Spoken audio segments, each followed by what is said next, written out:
ఆ తలంబ్రాలని విశేషంగా ఆ రాముల వారికి తలంబ్రాలు పోయడం జరిగింది. ఇదే విధంగా ప్రతి సంవత్సరం చేస్తూ దీన్ని ఇంకా డెవలప్ చేసి ఆ మెట్లు కట్టడానికి కూడా ప్రయత్నం చేస్తున్నారు. ఇది చాలా పురాతనమైనది. ఆ మెట్లు కట్టే కార్యక్రమం కూడా మొన్నే శంకుస్థాపన అయింది. దాని తర్వాత ఒకటిగా మెట్లు కట్టుకుంటూ వస్తారు. ఇది భద్రాచలంలో తప్ప అది ఒక్కటి. ఇది భద్రాచలంలో రాముల వారి విగ్రహము సీతాదేవి విగ్రహం కలిసి ఉన్నది.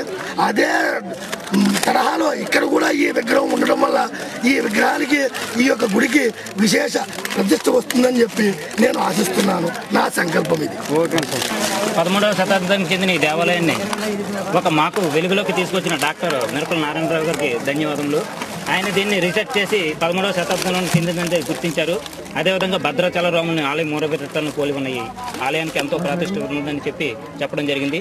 దాంతోపాటు మా ఊర్లో వాళ్ళంతా ఇది 13వ శతాబ్దానికి చెందినది కనుక మా ఊర్లో వాళ్ళు యూత్ అందరూ కలిసి తిరుపతి రవీంద్రబాబు గారి సహాయంతో వారిని ఆధ్వర్యంలో మిగతా యూత్ అందరూ కలిసి ఇంత గొప్పగా నిర్వహించడం జరుగుతుంది ప్రతి సంవత్సరము. అదే కాకుండా దీన్ని ఫ్యూచర్లో ఇంకా డెవలప్ చేయాలని ఇంకా మేము కోరుకుంటున్నాము. దీనికి పెద్దల తరఫున మరి ప్రభుత్వం తరఫున సహాయం కూడా వస్తే భద్రాచలాన్ని పోలి ఉన్న మరో భద్రాద్రిగా మొలగపూడి గ్రామాన్ని మేము డెవలప్ చేస్తున్నాం. అందుకని మా యూత్ అంతా నడుం కట్టి మీ ముందు ఏ పని చేయనా చేస్తాం.